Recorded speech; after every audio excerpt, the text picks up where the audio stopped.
All right, are we done with the little adventure? I don't know yet. We're gonna talk about that tonight. We're talking about the cipher system, but like, there's one of my conversation points is near the end of this session. I want to talk about whether we want to play out the rest of the adventure. But you're counting our magical chickens before they magically hatch. You're counting our ducks before they howl at the moon. Yeah, right now. There's 2 of them, 2 Norbins, 2 Norbin, 2 Furious.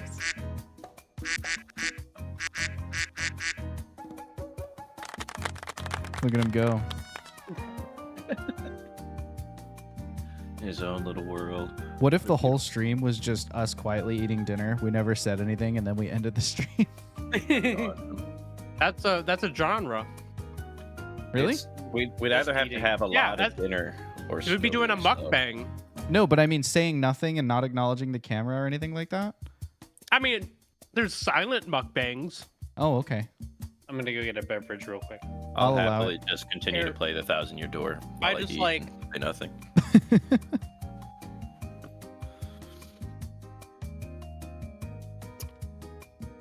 Best game of 2024, a remaster of a 2004 amazing masterpiece. Yeah, but have you played that Crunker Strike though? Pardon? Oh, we should do the. Death by AI. Yeah.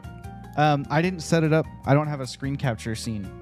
But we can play after. Okay. We'll play when the conversation ends. We'll play in our Discord, and viewers can join us if they want to. We found a great Discord game, Mike, called Death by AI, and we're gonna play it together tonight after the stream. Yes, please. It's gonna change. It's gonna change your life by ending it. Do I get any pardon? No, there are no pardons for you. Okay. Only death. Yeah, only death. No pardons. I have my beverage. Well done. Proud of Thank you. No Jake tonight, so we have double mic.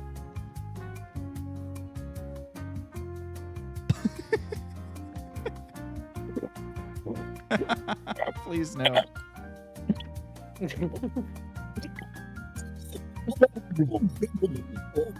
I have no idea what's happening. Mike is just drinking his water really close Taking to a his sip. microphone. Just taking a sip.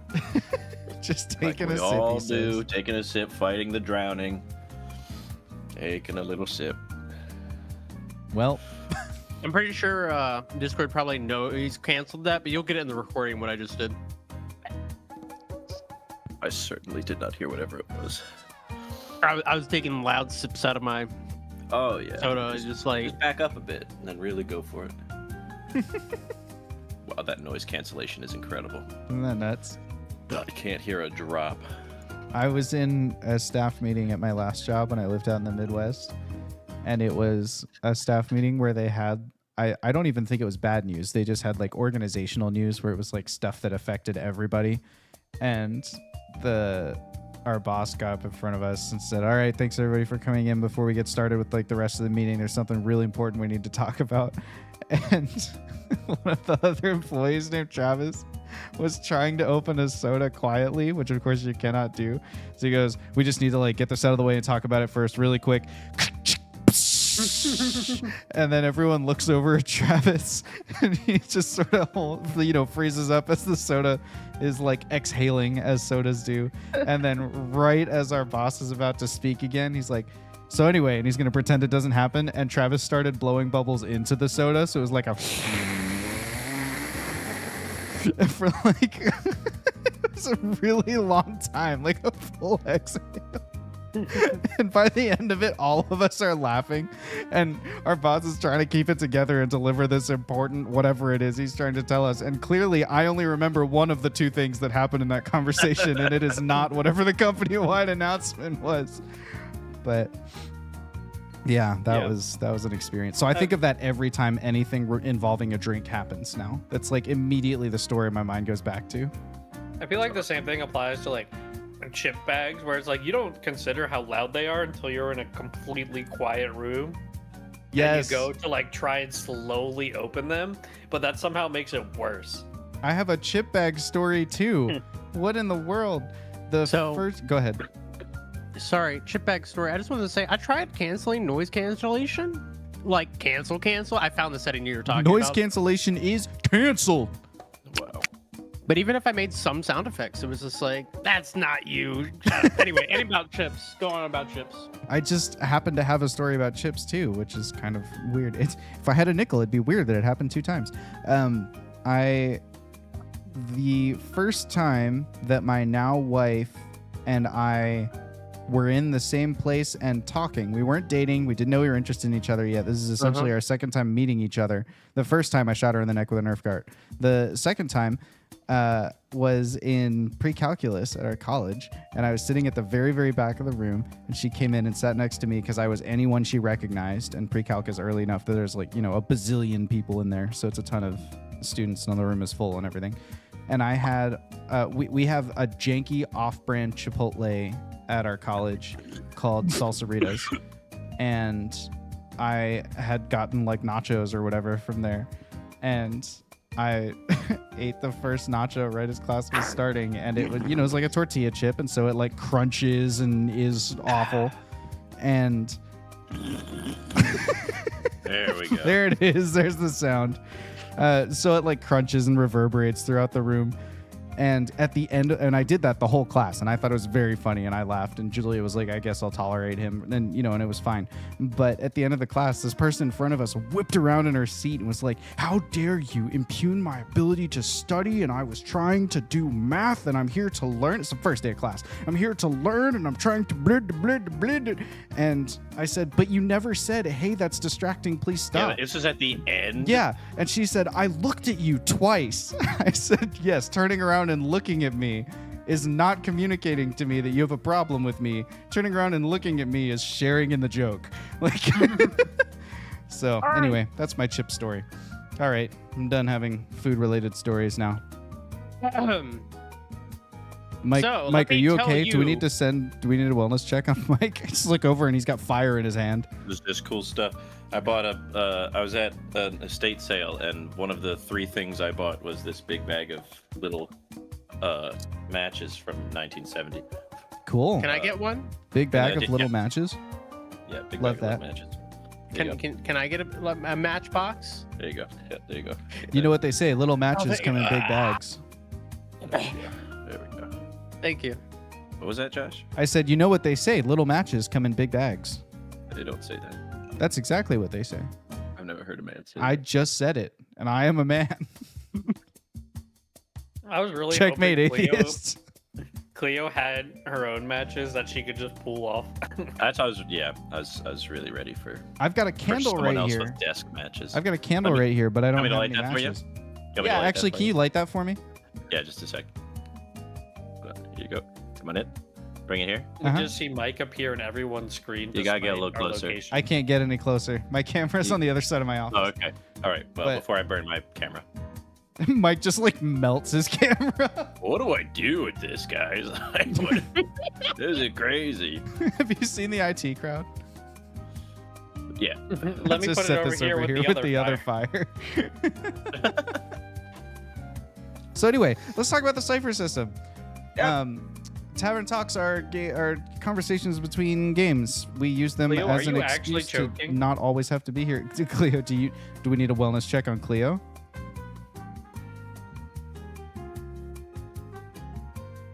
Can you imagine dying to music?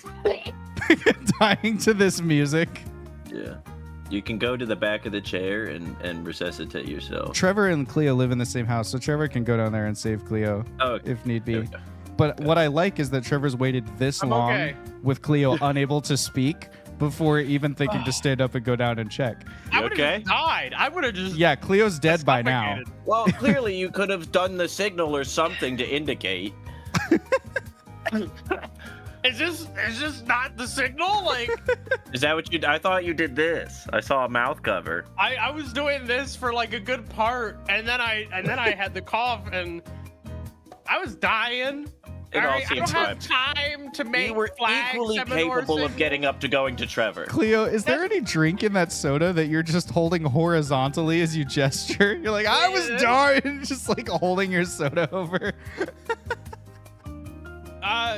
I mean, there was a little drop, and it just came onto my chin. So anyway, tell me how we're feeling about the adventure so far. This story, and this iteration of the world of Urda. For those of you returning to it, how are we feeling? How do we feel about the bit? I'm having a blast. I'm having a great time. I'm having a lovely time. What's Cleo's happening? still dying. Put it all down. You're banned from anything. You're didn't banned watch- from anything. I didn't watch to see if there was more ingestion of something, but whatever's happening needs to stop. There wasn't. There was evidently a little piece still left there. All right, no more breathing. No more getting stuff breathing for stuck. you. Just hold it steady for a few minutes. That's your punishment. Oh. I love what the last few sessions have been to bring it back around to not me dying. Hey. I will say, it took a little getting used to. I feel like, I think the only thing I'm not so sure about, like, I'm okay pressing forward with the system in the sense of like I'm willing to play more of it. But I think the part that kind of gets to me right now is how skill checks are a little bit more loosey-goosey with how, like, what stat, like, some of them are very straightforward, right? But it feels like other ones are not so straightforward. And I don't know, maybe it's just, I don't know, a reflection of my own personal, I should probably look at the camera. Maybe it's a reflection of my own personal, like, how I view things in life, and that's just, I like having structure, right? I do enjoy having the freedom, right? But I know I struggle with freedom, right? I just, maybe I don't need my freedoms, okay? Maybe I should just be, a servant, a serf upon the fields, towing the grass because my lord said to. Keep going. Preach. Come on. Musk is listening. This is a really funny thing to hear you specifically say this specific month. I know. But no. All moving aside, generally, I like having a little bit of structure to things. So, it gives me comfort in places when I feel uncomfortable, or more understanding when I'm like a little lost. And so, having like all this creative freedom open up is just like a little uncomfortable at first because I'm like, well, I don't really understand how to use this creative freedom, and I don't understand, like, so I don't know, it just feels a little uncomfortable, I guess. Interesting. Do any of the rest of you feel that way? No. Sorry, go on. I don't feel, I just feel uneasy just with like the rules in general, and so it's like once I'm familiar with the rules, I think I'll be good. Gotcha. I think to Cleo's point, one of the things that I have seen in this system is that it really gives the players a lot of control over the story. I think a lot more than D&D and some others do, between player intrusions and even though, like, you're the only ones who roll. And one of the ways that I feel like it does that is with its skill checks, where Cleo is finding them to be like kind of loosey-goosey or vague. What I had interpreted that to be is like they're kind of open to the player to figure out which things apply. So like in D&D, you might be trying to do something in an attack, and there's only these 4 things on my character sheet that can apply right now. But in the Cypher system, it like puts the power back in your hands as the player to be like, well, I could see a way that my wilderness hunting skills might aid me in this task. So I'm going to, try and pitch how that could ease the task for me. And it kind of, I was reading about it after the first time you said that, Cleo, like that at the end of session 0. I went to the Cypher System Unlimited Discord and just asked, like, hey, I have a player who's feeling this way. Has anyone else encountered this? How do you, help players through this as GMs or whatever? And they were saying that they have found, or they feel like it's actually doing a disservice to the player to give them more structure around it, because you're taking the choice out of their hands. It turns you into just a dice monkey, which they went the extra level of claiming that that's what you are in D&D. I don't know if that's totally true, but they were like, you know, unlike in D&D where your only role is to like roll the die, but everything else is decided for you. In the Cypher system, you get to, I don't know if I would go that far, but these people sound a little jaded. Yeah, there are definitely some expats over in that server. But I will say now that I've refined the thought a little bit, I think my biggest thing was like realizing that you have 3 stats, right? Your strength, your might, your speed, and your intelligence in Cypher. And it feels like intelligence is doing a lot of heavy lifting for like the equivalent in D&D being charisma, intelligence, and wisdom. Right. All wrapped into one stat. So if that's like your dump stat, you're losing all of that. That's true. With the exception that because of the way skills work and how they ease your tasks, like you don't really have necessarily a dump stat. You just have less effort that you can apply to it. But if you're a person who's trained in a bunch of intellect related tasks, then you can always use those skills to ease it, or you can be collecting ciphers that, you know, so like there are other ways to get to the same benefit in the Cypher system, I think. But you're right. Now that you say that, it does kind of open up the idea of like, well, I mean, it's not necessarily that you're bad at it. It's just you find it hard to extract effort at it. You can still roll high and whatnot, or still play like a semi-charismatic character. It lines up with the idea of a person who might be very intelligent but have like a limited energy capacity, which is me, maybe. Like I was in school, I was a good learner who got good grades, but I didn't have the capacity to go for very long. But, you know, with enough resources, and if I had my, you know, my study notes with me and my whatever, like, you know, I could accomplish the thing. And so it kind of helps you maybe build that character too. Mike, it looks like you were about to talk. Did I cut you off? Yeah. Well, feel free to say stuff now. No, it was. I mean, I was jokingly said I didn't have any other things before, but there goes all my thoughts. Hi.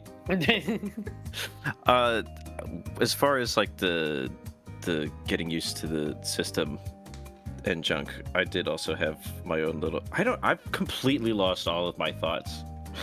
It's okay. I've been having a lot of fun coming from someone someone who hasn't done like a whole lot of role-playing games, but like a lot of improv.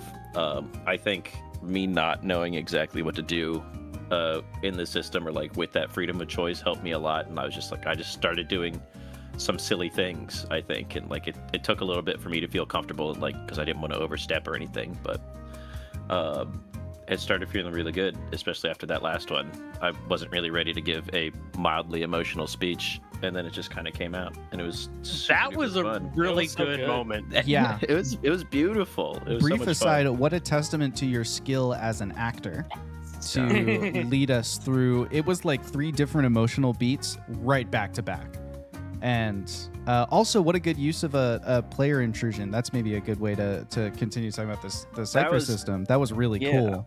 That was another thing in the last one. I didn't really remember when you had said that your job is not to offer solutions. You're only like telling us the problems, and like we have to say how we get out of it. I think I have been kind of used to like the thought of a DM kind of offering stuff. It's like, oh, well, if you want to, you could do something like this, or like maybe like this is your, and you've helped us like kind of work through what our skills might be able to apply. But I was for a while playing a little bit more of a passive, not really make too huge of a decision, but do the player intrusions I'd forgotten about. And so it's, I don't know, I've been having a blast. I turned into a duck, and I didn't expect to attack my friends. I forgot that was a thing, and it caused a bit of problems. But Highlight of the whole test play for me, though, when you the moment when you realized when you were reading and you were like, oh, and everyone starts laughing. Highlight of the whole adventure so far. Oh yeah, yeah. It was so good. At first I felt bad, but then I was. Well, one, it was really fun, but that was but this is his thing that he's been hiding. Like, no one has any reason for, like, he hasn't told anybody that it's coming. It just happens to be the right night, and it's just gonna cause a problem, and he's gonna have to explain his way out of it. I almost killed you on accident out of fear of what you were. Don't let him out of the bag.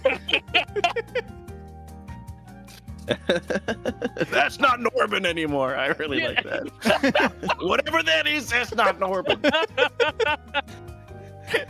You get in the bag and immediately pass out. I mean, Josh can attest to my prior experience. Listen, I don't always follow the hints the DM gives. Sometimes, just not really on purpose. Just like, you know what? I'm thinking this is the thing to do, and I'm given all of the like subtle hints of like this is not the thing. Cleo's to do driving right past now. road signs that say danger, falling rocks, bridge out. Like, hey man, the ship's sinking. You gotta go. I'm like, yeah, but I'm gonna dig my rapier out of that ship mast, and you're not stopping me. I'm going down with the ship. I don't know if that was planned in the sense of like there was supposed to be a dungeon down there, but I do remember we found a dungeon at the bottom of the ocean because of that. Yeah, I did that because otherwise I'd have had to kill you. So one of the going back to this scene with Mike and the turning into a duck and then the emotional speech and everything, it felt a little bit like watching the arc of every new RPG player if you like sped it up 32x, where there's like I don't know how to play the game. I've figured out some of the rules. I'm a murder hobo. I have regrets. My actions have consequences. Emotional, heartfelt speech. Begin journey as a player of the game who knows like I can't just kill everything around me. And it's like we watched that whole arc in like 15 minutes. It was wild. Oh, the stages of grief. I really enjoyed stages of hobo. I enjoyed like the going for, you guys can have like just a 1 action break and get your health back, and that just turned into like a whole hour because we got into an extra scuffle. Yeah. Oh, it's good. It happens. Yeah. I definitely was not at first keeping track of things properly because I was keeping track of like effort versus damage separately. Oh, I see. Mm-hmm. Not realizing they're from the same pool. Yeah. Hi, How do you feel about that idea? That any of you like that idea of your abilities are also your health, so to speak, or at least your effort in your abilities is the same as your health? I think, like, I guess it's kind of similar to being like a spellcaster for the first time, where you're like not sure how often you should be casting or like when, because you're not sure like if you'll need it later, but you don't want to end up saving things or like not doing things too enough, where it's like you get to the end of the day and you still have like 90% of your resources. Yeah. That I will say, it feels like I said before, just uncomfortable with it, but I think that's something I can grow into. Yeah, it is cool. I like the idea of it because, like, you're exerting yourself, and every little bit you do is draining. Does anyone watch Delicious in Dungeon by chance? I haven't. I'm sorry. Oh my god, you gotta get on it. You gotta get on it. Marcel gets like exhaustion, like magic exhaustion, and like nearly dies or something because she doesn't have any stuff left. And so it makes me think of a similar thing: is if you're doing too much, you're gonna wear yourself out, and you're gonna be too thin. I did have that same thing of like being unsure of how much to use, and like after a while I was like doing silly stuff and casting spells here and then. I'm like, oh, I'm getting pretty tired. So I'm running out of numbers here. It does, like, I think coming from D&D, right, it feels a little like weird, but I will say, like, just if you look at it as it's written and like think about it, it is kind of intuitive, kind of like you said, Mike. Like, it would make sense that you're expending all this effort that you're not going to be able to take as many hits at the end of that. Right. Yeah, or right. if you get beat up, your muscles are going to be already sore and you're not going to have as much might to like put effort into, or whatever, like it could go in either order and make sense. Yeah.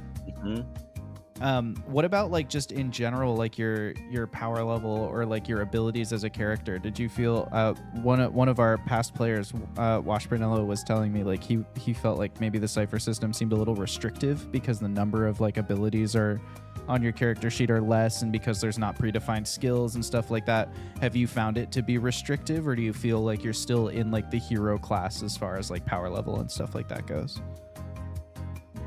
Do you want to go go ahead, Cleo? Mike. Okay, You can is I have felt that because like do we ever get any more things, or is like what we have? We get more as we level up or skill up or whatever. So there's two kinds of advancement with your abilities. You do get more things as you power up. They call it tier shifting instead of leveling up. So when you're like a first tier character now, and then there's those 4 advancements that get you to second tier. One of those advancements is picking a new ability from your list of available abilities. And then also when you get to second tier, you can choose from the, each focus and descriptor and ability has stuff at second tier. And so you go into that list and you can pick things to add to your character sheet. So that's one of the pieces. The other piece, which I think I maybe did a bad job of formulating a story where it would make sense to do this as our tutorial tower, but like you're supposed to be finding ciphers left, right, and center. They should be everywhere. So you're constantly getting a rolling, like a revolving door of magical abilities that are one-time uses. So they're changing, because each time you have new ciphers, but it should be like the tendency to like hoard magical resources in D&D should be non-existent in the cipher system, because there's more of them right around the corner. So it's like whatever I have, how can I use it to ease my current task or to try and make this get better, because I know there's more stuff just around the corner. That I will say it does feel a little restrictive, even given that. I don't know. I feel like having that's a little bit more reassuring, right?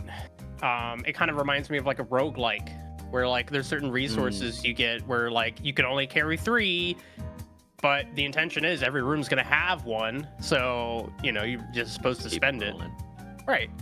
Yeah. But at the same time, like I do feel like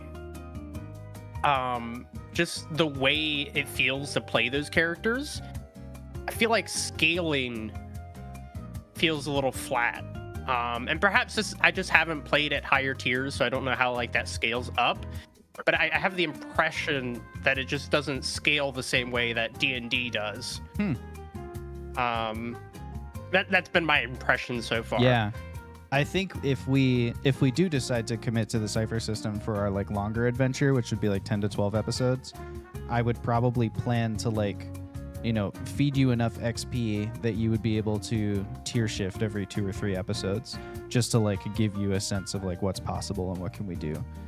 Because I'd be interested to see how it scales as well. That's a great observation. I have no clue if it does or doesn't. But will it microwave? But will it blend? Will it microwave? Will it blend?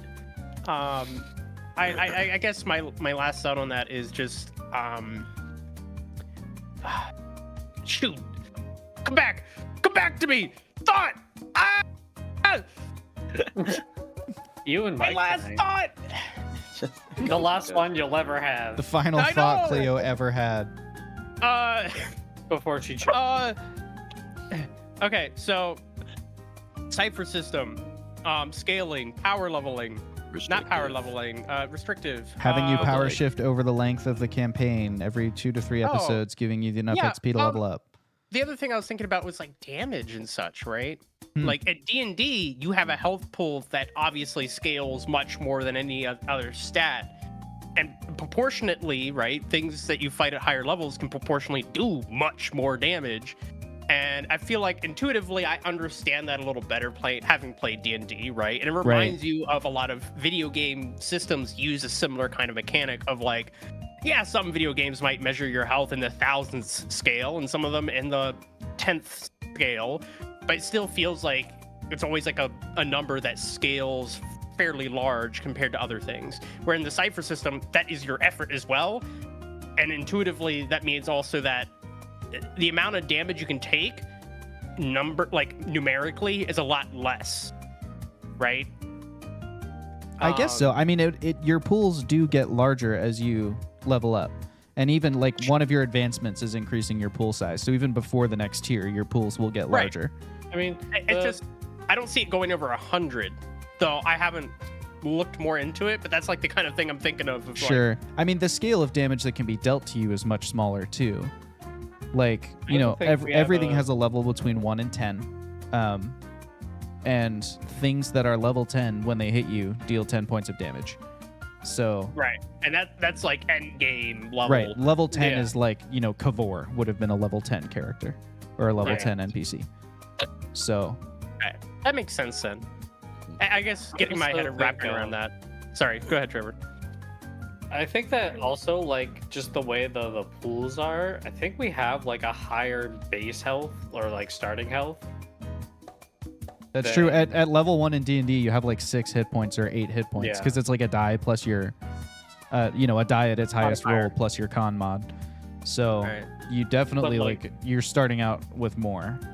And the damages are also about the same, but we have more health. So, but we also have to consider that the abilities and the things we're doing will also cost that same health. So one other, go ahead.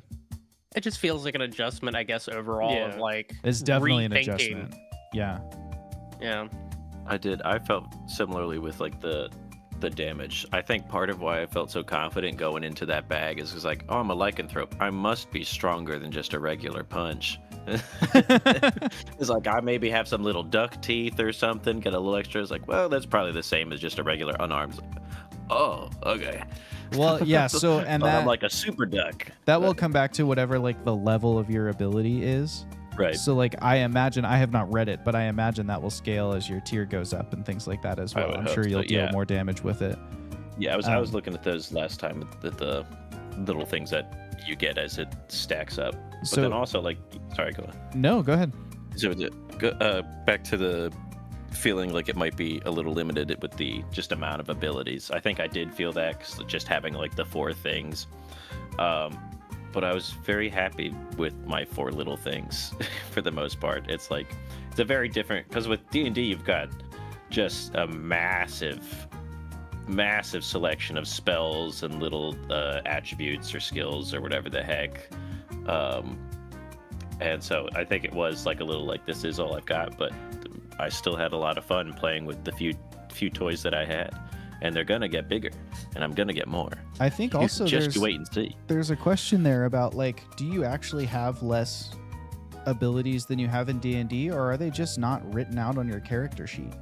Like, because everything is a straight D20 roll, you are equally competent at every roll unless you apply effort to it. And all of your training and skills are only a shift of +3, you know, or -3 to your roll. So I wonder if, like, in a sense, you're actually better at more things, because instead of it's like, well, these ones get the +6 and these ones get the +2, you can take the entire list of skills in D&D and try however hard you want at them. Yeah. You know? See, Josh, I don't think you understand my mental deficiency, like seeing big number go up, and I'm not seeing big number go up. Okay? Yeah. Here's what I was wondering about as we were talking about it being limited is, how do you feel about your ability to stay present at the game table or in the current scene in this system compared to D&D? One of the biggest handicaps that I found as a D&D player, which I do rarely, so it's not a skill that I've like developed or anything, but one of my biggest handicaps is like I'm constantly flipping through the character sheet looking for something relevant to the current scenario, and so I'm missing lines of dialogue or little twists or whatever. Do you feel like there's any difference to that? Or, I mean, is that not a problem in D&D and I should just get good? But like, you know, do you feel like there's a difference in staying present in this system versus in D&D? Go ahead, Mike. Yeah. Okay. Again, I haven't played too much as a player in D&D either, but I did have a pretty easy time just sitting there and listening, and like, you're a really good storyteller, and like watching everyone else play their little parts. It was really darn fun. I did have to go back and like look at some of my stuff just because I'm still learning. Yeah, I guess there is that caveat. You're right. But like, it's not, when you sent over the initial materials and I went through, it was like, this is not super complex. I just haven't taken enough time to be in it and like remember this stuff. But like, I remember like looking through it, it's like, oh, it's just a dice roll. I just got to remember what adds to what, and then that's it. So and like I'm still just kind of organizing my paperwork, and so I was like flipping through like the little tabs on my thing and trying to scroll and figure it out. So most of my distraction was just lack of organization and understanding the thing yet. But like it's once I feel like once I get used to it, it would definitely, even if you know like all your stuff in D&D, you're still gonna be flipping through, like if you're like a wizard with like 13 spells or something, going like, there, what do I have prepared, what can I do here, how many little skills do I have an extra luck point? It can be a little overwhelming in that, and this was it was just nice. I enjoyed being a part of it. I feel like most of my answers are going to keep ending in I'm just happy to be here. Hey, we're happy you're here. Just happy to be here. I've never been so impressed at someone's like first, or I mean, I know it's not your first time playing a tabletop game, but like someone's first time being part of a new group. Like, wow, you just immediately clicked and off to the races. I think love the having chemistry fun. was amazing. Yeah. Yeah, it's been really good playing with her. A very unimportant side tangent. I am a fun person, and I got cut off by a security guard at karaoke the other night because he said I was visibly intoxicated, aka I was having too much fun. I was singing along with people on stage and dancing in my seat, and he interpreted as that guy's a fucking problem. How dare you, Mike? Wow. It was really, and I asked everyone around, was like, have I been like really loud and obnoxious? Because like I had 2 vodka cranberries and like a little can something, and I'm a lightweight, but like I know when I'm messed up.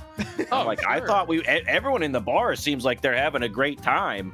So like, why is this fuddy-duddy coming over and busting my balls? There's a second layer of funny to this that just knowing Mike, that probably like followed you around the rest of the night. That security guard came up and said something about how you were being a problem. You probably spent the rest of the night all in your head and like, oh no, how are my actions affecting the people around me? I can just imagine. Took a little bit. This guard has no idea how secure he just made this bar from Mike. My buddy who's like running karaoke like knows the guy, and he's like, oh yeah, he's an asshole who like just is a problem. So like that eased me, but I was just like, what did I do? Like it did internalize me for a bit, but anyhow, I've had a fun time getting along with everybody here. Is my point. What were you gonna say? Don't worry, there's no security guard here. I think what I was gonna say. What up? I went on too long. No, it's okay. What were we talking about right before that? We were talking about clicking. Does the cipher system help you focus on the Staying present at the table. Yes. Okay. I will say the one thing I did like was that it kind of simplifies a lot of things, right? One of my constant things is like never knowing what modifier exactly, right? Or being like, oh, I know the modifier, but I don't know the number. And so I gotta like, what's my, do I have proficiency bonus with that? Some of those things I have memorized, but some of them I don't. Or I'm like, oh, I just leveled up. I accidentally used the wrong thing because I forgot a +2 or something. Right. With this, it's just one roll. Yeah. The math is done before the roll, like you said, and that simplifies a lot of things. I was curious on how a magic user works in the cipher system compared to like a traditional D&D sorcerer or wizard. It did seem like your character sheet's limited in the amount of like magic you can do. And would those be then, instead of considered ciphers, would those be considered like abilities that use your pool? So this is us getting into the fact that the cipher system is a skeleton on top of which you can build any game. There is a supplement for the cipher system called Godforsaken that layers all of the fantasy lore and rules on top of it. I didn't want us to start with that because like we're just learning how the system works. But for our next campaign, we'll be able to use source from that too. So that will help ease some of that. But to answer your question in a general sense, magic users would be the adept character noun. Like an adept would be your and adepts get more abilities at the expense of having less edge and more specialized pools. So like, a lot more of your stuff would be an intellect, but it would function like spell points rather than spell slots.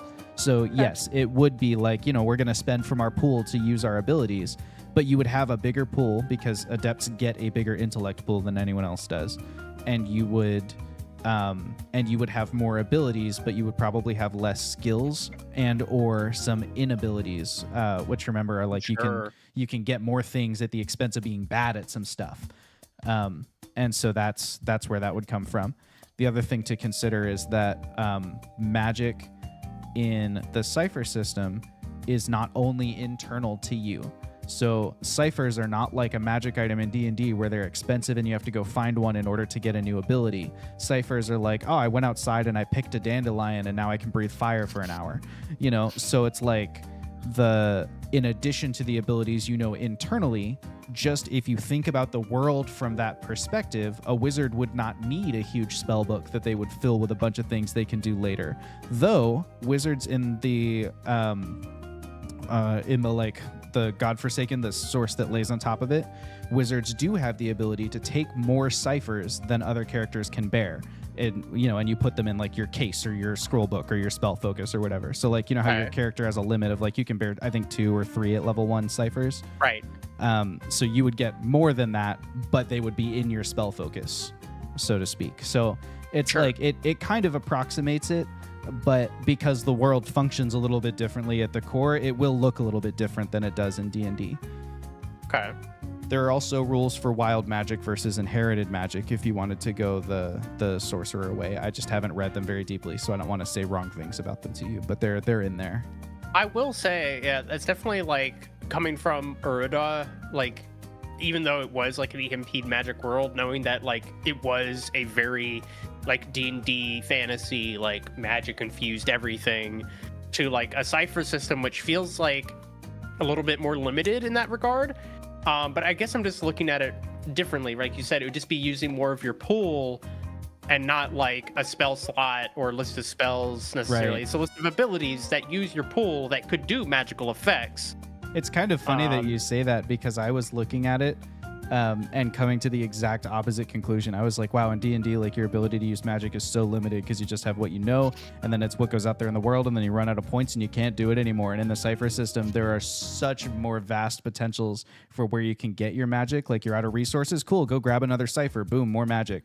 Or what That's you can, fair. and so it just is funny that we looked at the same system and came to opposite conclusions. Time will tell which of us has a more accurate picture sure. of what it'll be like, I'm sure. But it also is, we made the jump at maybe the only time that it can be considered a lore acceptable jump, because you guys just rewrote the fabric of the universe at the end of the last adventure. And who knows what else you broke? Magic's different? Of course magic's different. We just ripped villains out of the history and just threw them into the void and then sent the avatars of the gods along with them. And who knows what that means? Considering that as well, I think the way lore as that kind of means people just intuitively would know that because history was rewritten. Yeah. It's just like, yeah, things have always worked like Cypher. Like there's always been knots of magic that you had to tie to your body. That's how it's been. works. What do you mean? Yeah. Yeah, but there's entire historical records right here. Yeah. The whole libraries have like rewritten themselves. Yeah, and that's what I would imagine, like, considering what we did was essentially, the consequence you would expect out of time travel, except instead of time traveling, we just rewrote the fabric of time. So another thing that's a little bit different in the Cypher system is like recovery and resting. Like, spellcasters normally have to wait for like sleeping overnight to get their stuff back. But if your rests are like, oh, I can just take an action and get 6 points back, that's like a bunch more access to magic that you wouldn't be able to get in D&D. How do we feel overall about recovery rolls versus short and long rests, the way D&D does them? Do we have strong opinions? It was nice. I rolled really bad on mine, but I like this system better, I think, giving us the 4 tiers of resting. I forget, because right now I don't have the character sheet in front of me. I remember there being something about like an exhaustion level, and I forget how that happened. Was that when you took so much amount of damage? Yeah, so when any of your pools drops to 0, you begin moving down the impairment track, which the closest analog in D&D is exhaustion, but it's really more like death saves. The impairment track has 3 steps. You're impaired, you're critically hurt, and then you're dead. And when your first pool drops to 0, any pool, when a pool drops to 0, you become impaired, which is kind of like the second level of exhaustion in D&D. So you have all of your tasks are hindered. There are a couple things you can't do, and there are 1 or 2 things you automatically fail. If you drop to the second level, so 2 of your pools are 0, then you are critically injured. The only action you can take is to crawl an immediate distance, less than 10 feet. So you're like Anakin post trying to take the high ground. And if your speed pool has dropped to 0, you can't even crawl. You're just like, you're in place moaning. And then if all 3 of your pools drop to 0, you're dead. And there are 1 or 2 foci in all of Cypher system that let you bring someone back from the dead. And otherwise, like, you just dead. Or maybe you can go to the afterlife and get that soul back. So it takes a lot longer to die, but when you die, like, you're dead. Oh, sure. And okay, so that's what I was thinking of. Then I will say recovery. On one hand, I like the guarantee that D&D offers, right? Or yeah, because like, do you get long rests in Cypher? I know you get the action, then it's an hour, then it's blah, then it's blah. It's 1 they all minute. do the same, I or think. It's just 1 different action, time. 10 minutes, 1 hour, and then 10 hours. So you just get 2 bonus rests before you do the length of a short rest in D&D. In D&D, the minimum is the 1 hour short rest. But do you get the, like, is there like a minimum time that you rest and then you just assume you get all your pool back? Or do you have to go by like, because 10 hours seems almost like at that point like a long rest, which in D&D would be a guaranteed, like, you get right. And after 10 hours, back. it resets back to the first round. So I'm honestly not sure off the top of my head if the 10-hour one gives you everything. I think it doesn't, but I'm going to look that up and see.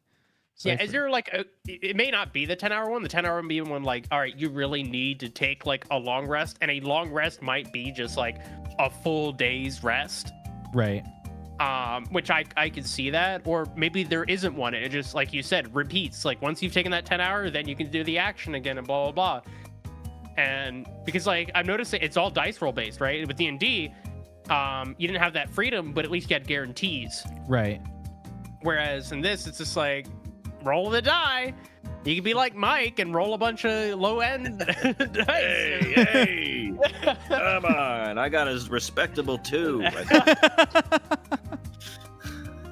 So I mean, yeah, I'm kind of curious on that, how that works, because like that, if it does work like the revolving door of just like, you just gotta hope you roll good until you're full, and however many days that takes. Which, don't get me wrong, I think could make it still interesting, right? If you got critically injured, it would take days to like fully recover from that, and it kind of mechanically forces that to happen. Okay, so one thing I'm reading here is that we did rests a little bit wrong. When you here, I'll read it to you. Here's the part we did wrong. When you rest, make a recovery roll. To do this, roll a d6 and add your tier. So you should have had d6 plus 1 in the past session instead of just a d6. You recover that many points and can divide them among your stat pools however you wish. And then there's an example, but we understand.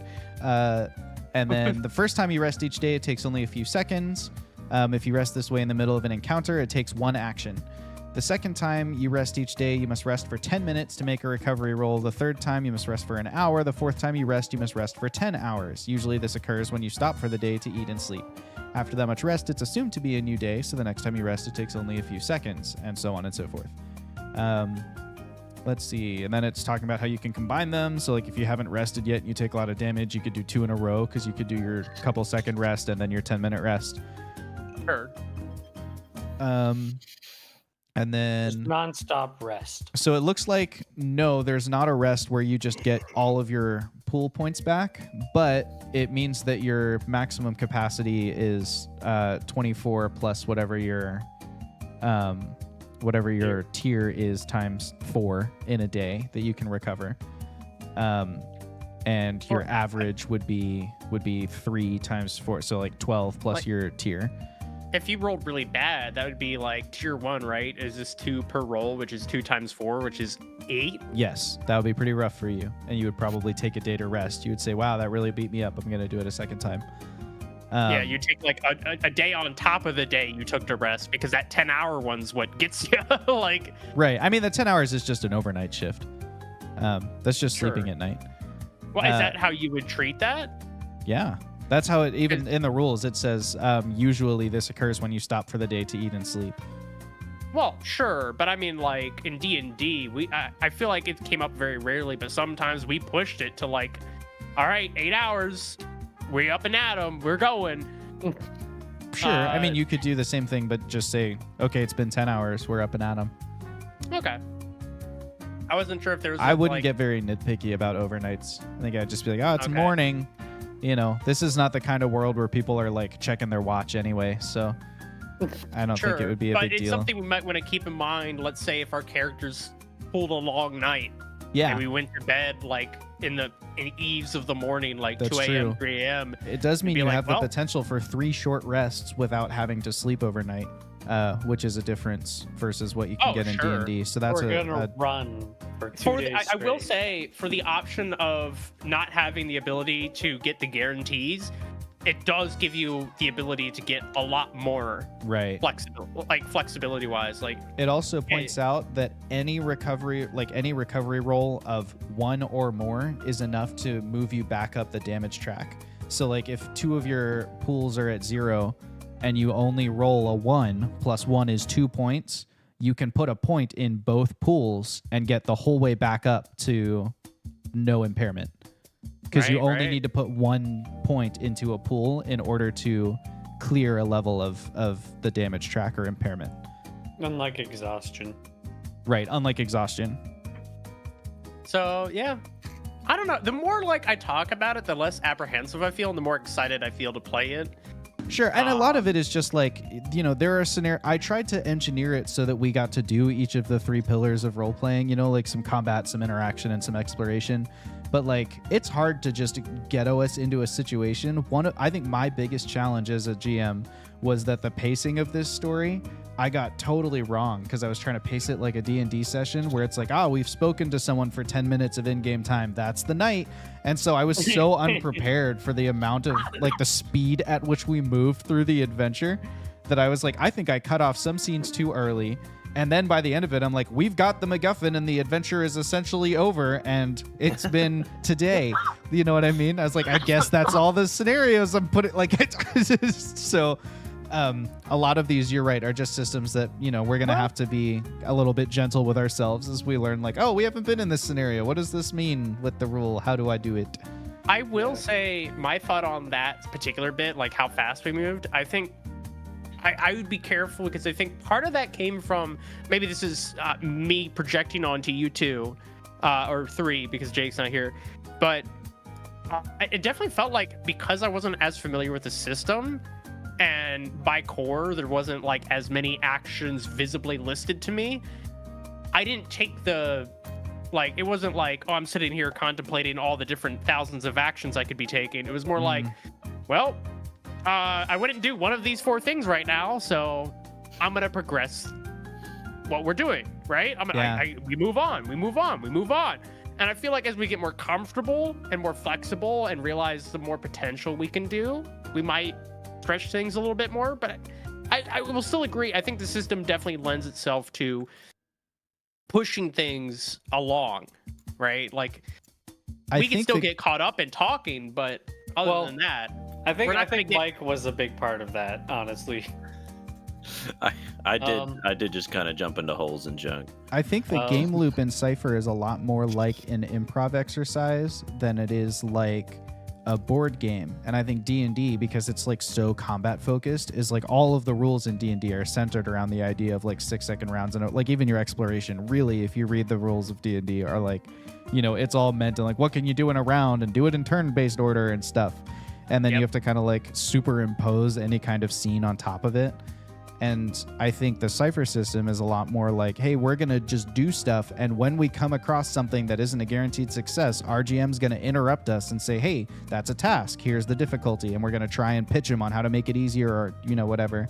So that might be a flow that like I may not be as clear on that yet either. That might be a learning point for me in terms of just, you know, presenting you with challenges at the right time and the right amounts. Yeah, I also think again like Mike just kind of going into doing stuff probably moved it along a lot quicker than we normally would have. I think if it was like me, Cleo, and Jake, even we probably would have spent like 10 more minutes discussing outside of the tunnel. That's true. About what to do. That's true. But This when is a you group that has say- learned caution. That's so true. I loved Norbin and everything I love he Norbin did too. Yes. Yeah. because Norbin is a He- gem. he was the foil in a lot of ways to a lot of the cautionary thinking all of our other characters would do, Yeah. and I loved him for that. Oh, yeah. My favorite bit was still like, you know, when Fork was gonna put Norbin down and be like, "All right, you're not gonna go in the hole, right?" And you're like, "Scouts on her," and then immediately jumped in the hole. Norbin wasn't One of that his cool, things is Vargle. impulsive, right? Yeah. Yeah. Oh no, you did a great job, and I'm not trying Oh, to yeah. knock you. I'm just saying. No, I no, think yeah, we no. probably would have spent like 10 more minutes with each interaction or scene just discussing like Yeah. a plan or coming up with a plan, something like that. Yeah, no, I would say- I feel that sense. I've been DMing for my brother and a few other folks every now and again, and they sometimes just take a millennia just to be like, all right, what the heck do we want to do here, guys? I'm like, please just move. Yeah. Standing in That's front of so- an unlocked door discussing their options. It's like, come on. We spent 40 minutes in a cave Oh my gosh. going over a plan, and then the second we enter we came up with a good plan, we enter the area and it is completely derailed by what Josh had planned. Yep. It I do will be like that say, sometimes. I do think we did a lot better over time playing just D&D, and I think as a group we carry a lot of that skill over. I'm sure. Yeah. I do remember a few times where I think Wash specifically was definitely like, all right, we're doing a thing and we're doing it now because we have discussed long enough. What's funny about that is that over the length of our last adventure, which was about 3 years, you and Wash completely traded spots. In the beginning, you were like, oh, everyone else is going to philosophize and think about things. I'm just going to go and like steal some gold from somebody. I'm going to start a fight. I'm going to get going. And you would just like go and do things. And everyone else is like, Fox, why? I guess, and you know, and Zoth's like, oh, this is just what Fox is. And by the end of it, Fox is like thinking about the moral implications of his actions and like looking at the cosmic consequences. And Jeb, the like, you know, the dad of the group is like, I think if we just bet it all on black, this is going to work out. You know what I mean? Yeah. I definitely not I guess touched too deep on like Tavern Talks we've already gone over a lot of this stuff with. I definitely felt like a little bit of that might have come from like a little meta stuff of just I know Wash was getting kind of burnt out towards the end there. That could be. But I definitely think at that point I think part of that also came from the fact I think Jeb just kind of did what he was gonna do. That's true. He had kind of like So this is one thing that, and this is not a statement against Wash's playing, although I'm using Wash as the segue into one of the things I like about the Cypher system. It worked fine in D&D, and D&D is a system that supported it, but I love that in the Cypher system, you can't be self-reliant. You don't have enough innate magical abilities to like, I'm just going to cook up all the plans on my own, leave the party behind, and go do my thing. Or I'm just going to step into the spotlight in every combat and do it really is a system that I think forces you to work as a team. Even when you came up against what I would consider to D&D a fairly basic challenge of like, there is a 1 layer thick root system growing across the cave in front of us. But you guys solved it collaboratively because the system didn't let you solve it any other way. Except, I mean, you breathed fire and Elias complained. But even then, your fire wasn't enough to just destroy it outright. It just took it one step down the damage track, and someone else would have had to participate. And I think that's really cool. And like, as you get more powerful ciphers and stuff, you're going to have some one-hit KOs and some moments where one person's in the spotlight. but we spent a lot of our first season of D&D learning as a group how to like, oh, who's stepping into the spotlight in this scene and how do I support them instead of trying to take it back. And this system, I feel like, is just centered around it, where it's like, okay, well, you stepped in the spotlight for that root system scene because you could breathe fire and it was a cool reveal. But immediately everyone else is like, okay, finally we found a solution that's going to like satisfy Elias. How do we do it as a team and how do we make it work? And like, it, you know, it just felt more narratively satisfying. So I think that's a thing I like about having less like written out abilities and more of like, you're just going to have to kind of pitch on how you think you can hinder or ease a task. Yeah. I think, again, I think I was used to being able to just kind of go in and fight something on my own when I entered that bag. I was like, there's no way it's going to go wrong. And immediately I'm unconscious and on the verge of death.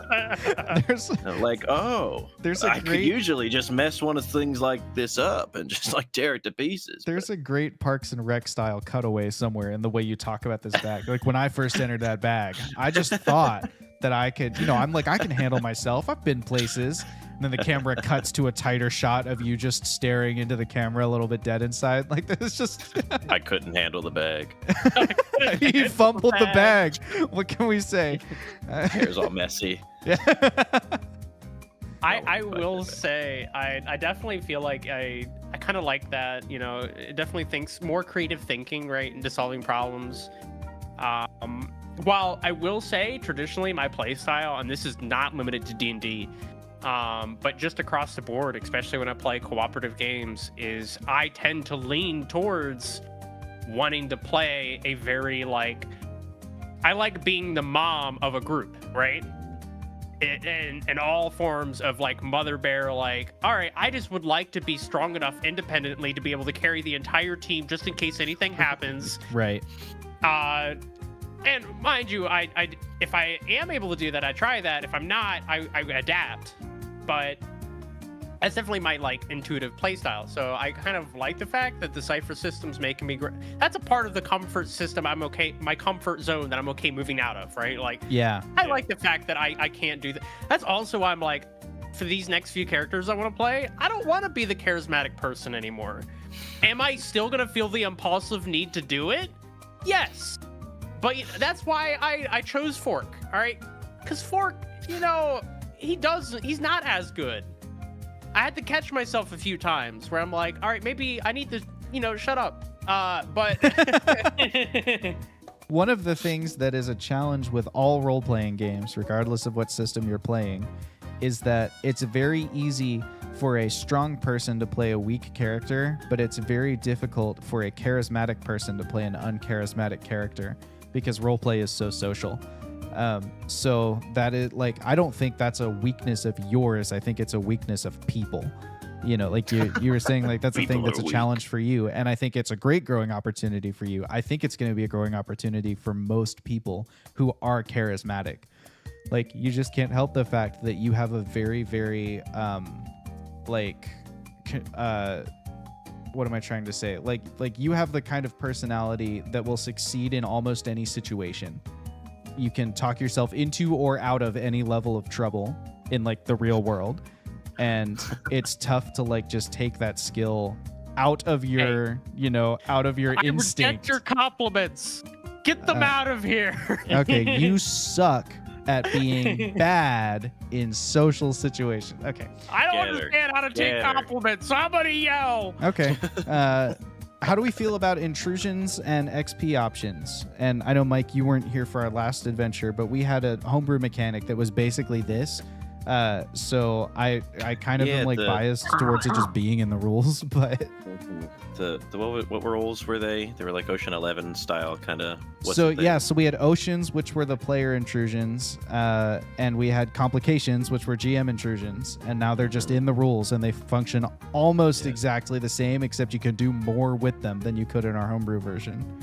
Yeah, I enjoyed them a lot. I can't remember what the first problem we had was. I think it was when we were out in the woods. That was the first GM intrusion, is you ran out in the woods and then you were like, oh, we want to try and find our way back to camp.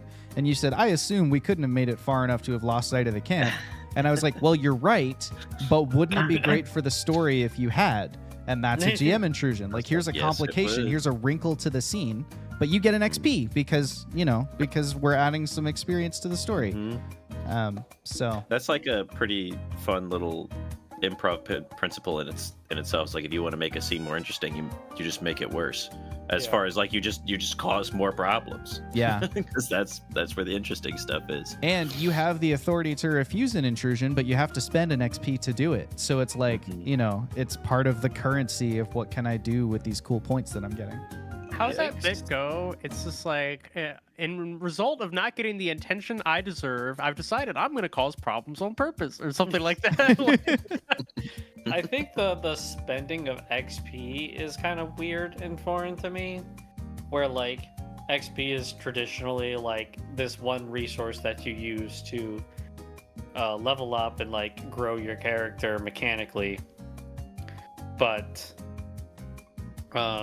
in this system, it's sort of like tied to this other mechanic where instead of growing your character, I guess mechanically, you can use it to ward off this intrusion or add your own intrusion. I do have to say, I do have a thought on that, but real quick, I did find it a little bit hilarious. It isn't that funny, but just seeing like the little right click on Discord pop up and like you turn Trevor up as he's talking. I actually have done that like since time immemorial. That happens during our streams a lot. I have never noticed. I'm trying to be We're like... finding out just how engaged Cleo has been at the game table. Just kidding. I never look at the stream, right? And since there's nothing else to look at, I'm trying to look at the screen that's underneath my camera, so at least it looks like I'm facing the right way, which just so happens to be your stream. Gotcha. In Discord. Well, I'm honored.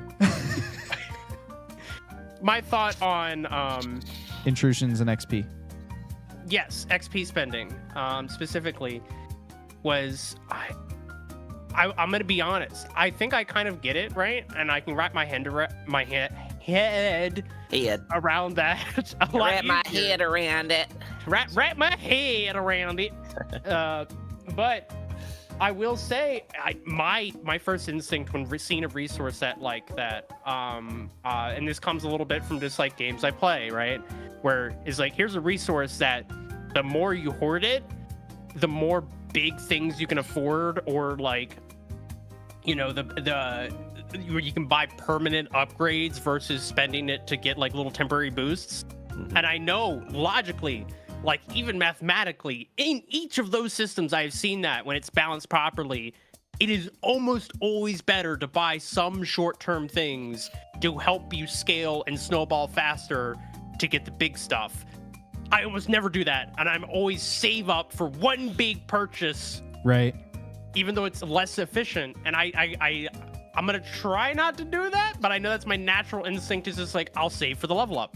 I mean, I think the way you could practice breaking out of that habit to start with is you could just say, every time I hit 4, I'm gonna buy an advancement, and then that's just treating XP as XP in other games. Yeah. XP in this game is actually advantage in D&D. You can just do more with your advantage and it can stack. If you think about it that way, it might be easier just to like process. That is what when I meant what I was said earlier about buying big purchases. In my opinion, once I got enough for an advancement, that's immediately what I'd spend it on, because an advancement is a permanent addition versus other stuff that's temporary. Right. And I like stacking permanent modifiers in my games. There are some scenarios where, and you've already said this, but there are some scenarios where I think you'll find a permanent benefit from spending like the lower XP options. So like, for example, one of them, let me see if it's 2 or 3. So for 2 XP, you can buy a medium-term benefit, which is related to like a type of something. So like, for example, if you've been climbing mountains for a long time, you could say, I know this mountain range pretty well. I'm going to spend 2 XP and I'm going to be good at navigating these mountains. It's going to ease all my tasks.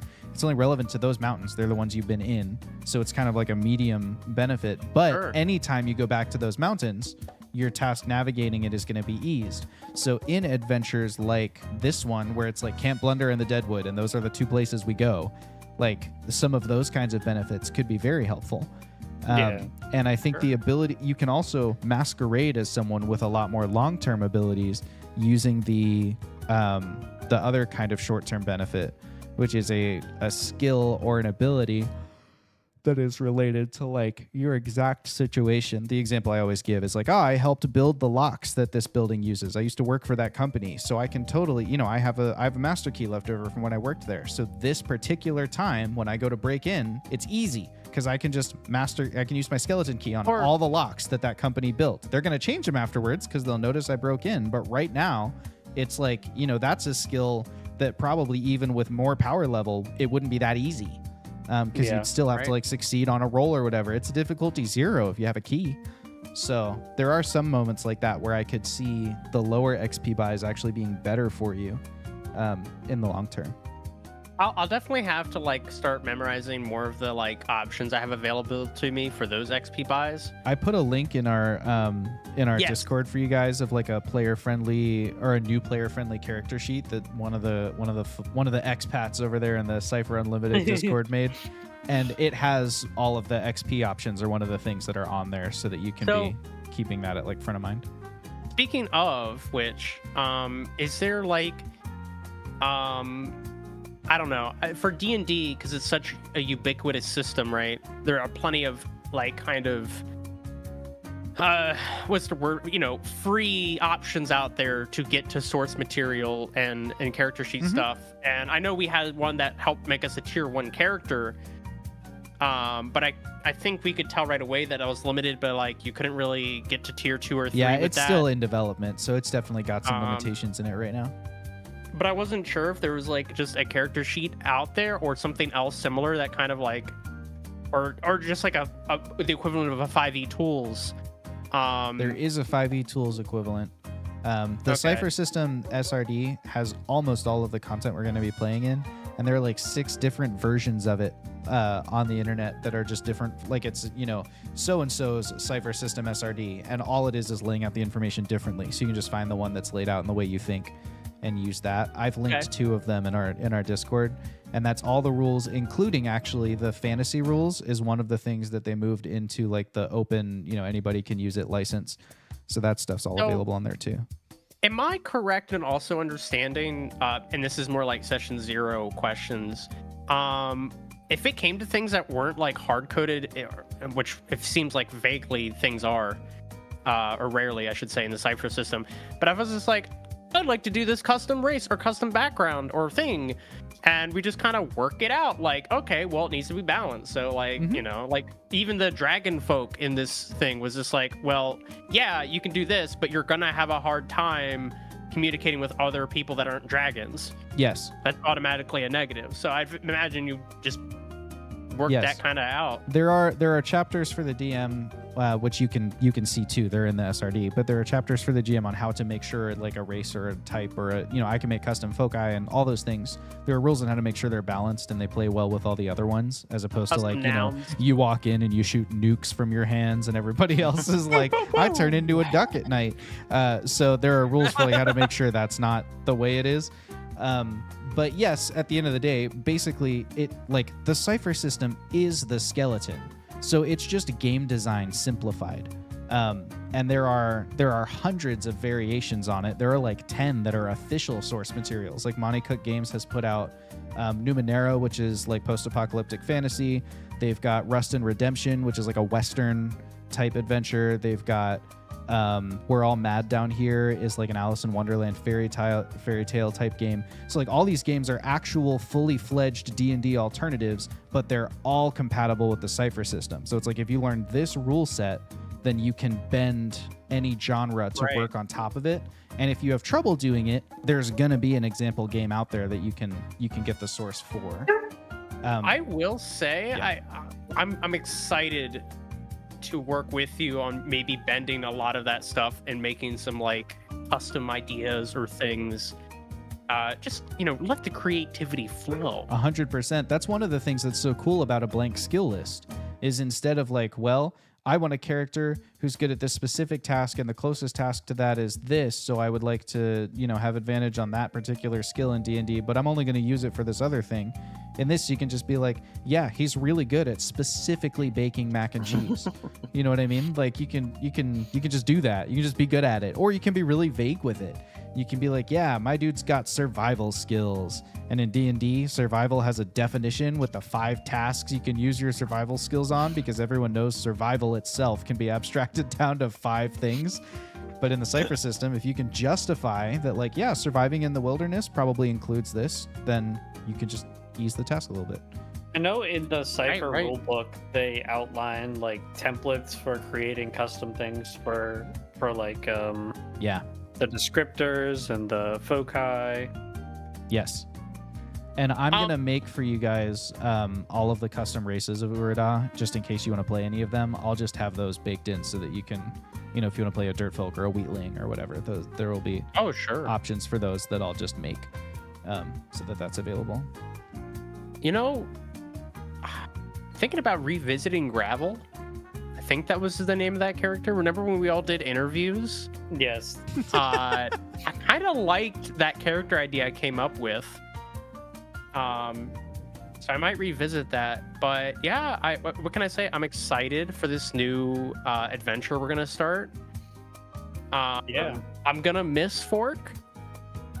But the more we're talking about this throughout this Tavern Talk, I'm kind of more and more okay with like leaving things off where age up for it. That is one of the questions that I was about to ask, is do we feel like we need to play out the rest of this adventure? In my head, all that really remains is you find your way back to camp, and maybe there's an angry conversation with your camp counselor for leaving at night.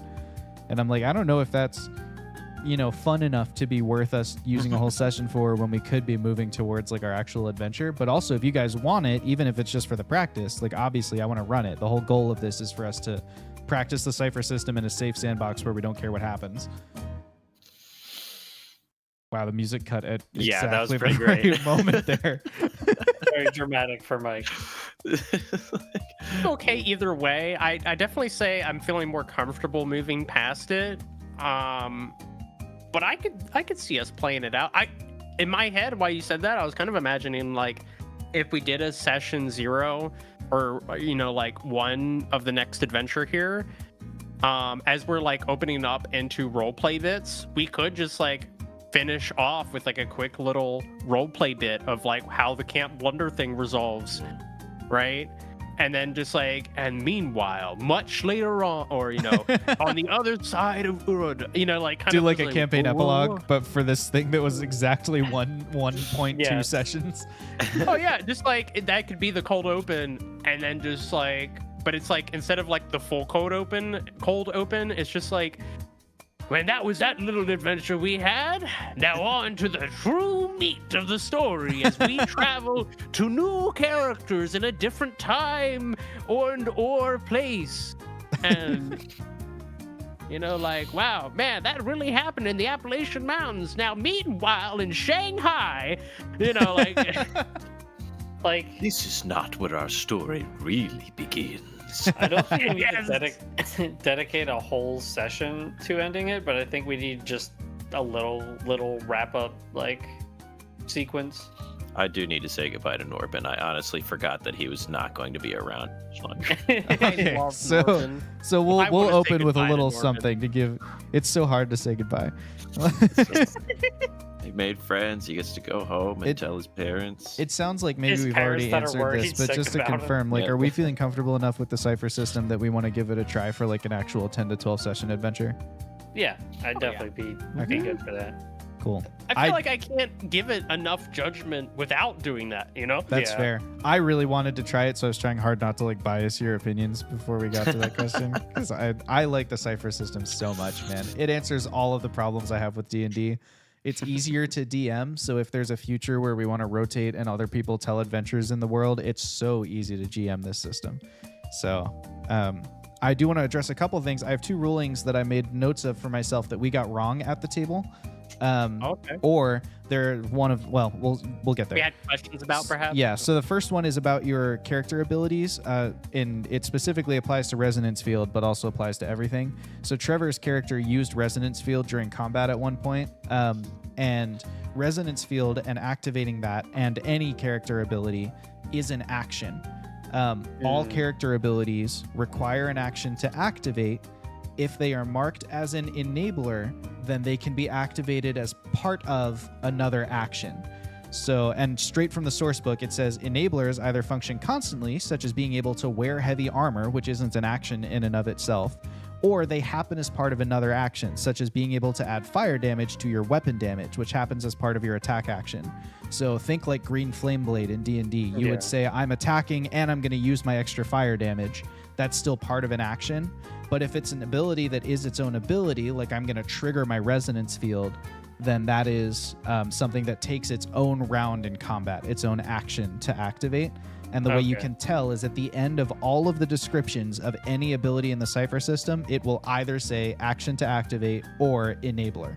It's like written there exactly in that language. So if it was enabler, it would just be assumed to be active always. Versus if either active always, or you would switch it on with the first time you use something it benefits. So like some of your abilities cost some points. I think Resonance Field is actually one of them. I think it takes a couple intellect points. But some of them, like adding fire to your weapon damage, that might be an ability that costs 1 might point or 1 speed point. So when you activate it, it might last for 10 minutes as an enabler. So you can do it right as you punch the person. But that first round, you're going to spend your point. And after that, you're going to get the fire damage for free because it's an enabler, it's on, and it's just assisting other actions. So with Resonance Field, if it was enabler, would that be like the first time you get attacked, you spend the points then to activate it? Exactly. Okay. So think of that like shield in D&D. That's a good comparison. I guess don't think of it that way because it's not an enabler. But if it was an enabler, it would be like shield in D&D. I think shield you can use as a reaction. Right. Right. And it lasts a certain amount of time, which makes sense. And that's idea we're thinking of logically of something that lasts and costs points to start. Yes. So the other one that I got wrong at the table is actually a matter of interpretation, but they're very nice. The very nice, helpful flood of DMs over at Cypher Unlimited's Discord corrected me that I interpreted it wrongly, which is if you retry a task that was failed, the level of effort you were applying is like the level of effort is applied to start the task. It does not ease it. You're saying like, I have to try extra hard because I'm doing it again.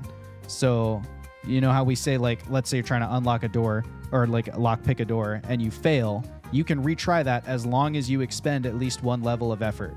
And we came across that at some point in our session. We said that first level of effort also eases the task by 1. That is apparently not the prevalent interpretation of the rule.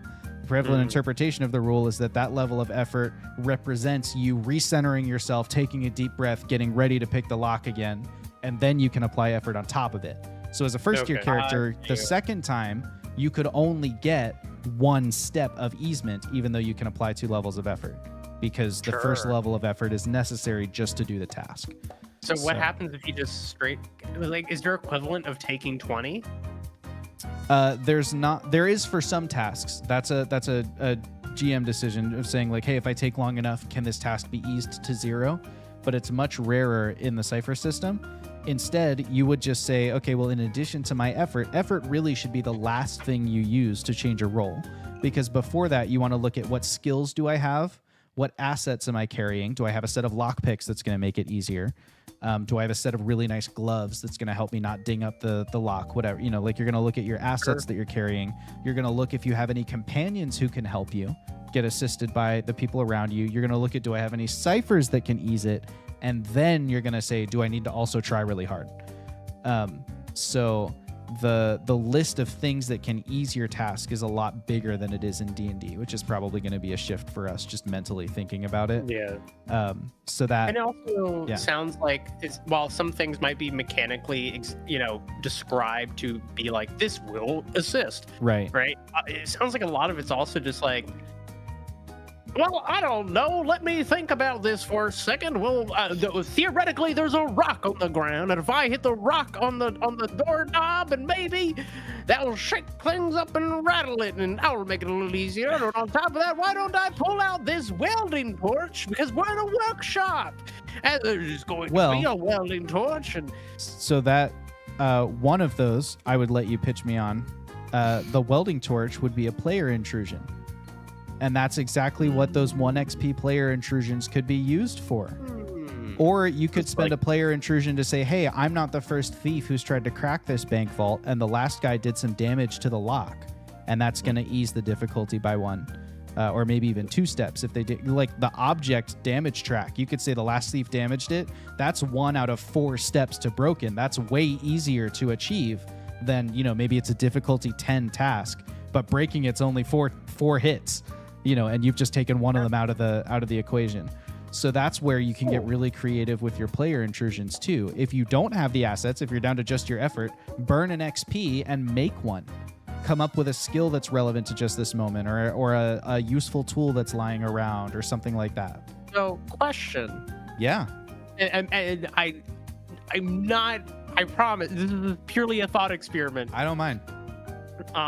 But I'm thinking like, okay, so let's say we enter a room, and I ask, or you perhaps in your description you describe things, and you're like, and here's blah blah blah blah blah, and maybe you describe something that you don't intend to be used, but then I later use that as part of my easement. That would not be a player intrusion because it's already been described as part of the environment. Yes. But if it's not part of the environment description as put, and it's something that would take like a little bit more of like the logic's there, but definitely not assumed, like the welding torch, like we're in a workshop doesn't mean that's a welder, right? Versus like, okay, we're in a workshop, there's gonna be a table. Like you can't have a workshop without a table. This is a concept that in D&D I called limited lore authority, which is if there's something that makes sense in the room, then you don't need to try and convince me it's in the room. You don't even need to ask if it's in the room. You can just use it. Like if you're in a fight in a back alley and you decide that you want to grab some of the trash from a nearby dumpster and throw it in someone's face to confuse them, like you don't need to pitch me on there being garbage in an alley. There's garbage in every alley. You can just say, I'm going to go to a dumpster. I'm outside the back door of the tavern. I'm going to look for, the slop bucket, and I'm going to fling that at the person chasing me. And like, you can just do that. But if you're in that back alley and you say, I'm going to get the attention of the city guard who's walking past at the end of the alley, that's a player intrusion. You need to convince me that it's up there. Limited lore authority, my old flame. It's Wash. kind of like, it's like just taking what would normally be kind of more flavor kind of things and like going in, or like things that you would say to your DMs, like, what are the odds that I've got this at my disposal? Like sometimes you do like a pseudo little luck check to be like, or like a perception is like, maybe it'll be there, but instead you can like almost guarantee it by putting your own little player intrusion in there. Exactly. Like, And then figure if you just always narrate it with confidence, I will tell you if that actually is going to cost you an XP for the player intrusion. So if you're in a workshop, Cleo, and it's not specified what kind of workshop, and you go, I grabbed the drill press, I might interrupt you and go, well, for there to be a drill press in this workshop, that's going to be a player intrusion because actually this workshop belongs to, a blacksmith, not a carpenter or something like that. But in general, you can just say it, and as long as it makes sense, I'm not going to complain about it. You know what I mean? Like that's part of like all the extra player agency that you're given is how can you help paint the scene, and how can you help build the story? Mm-hmm. I can't help now but cross my eyes. I know, and I was look at, watching you like, do it. Yep. I'm sorry. No, I Both don't of you mind. together. It's not 3D because you're mirrored and not 2 different perspectives. And so like when you're straight on the camera, it's fine. And I actually see you kind of like clearly. But then the second you like shift to the side or like a hard profile of your face. Wash is asking what we can use XP for. Wash, you can do better than bribe the DM. You can just tell them no with XP sometimes.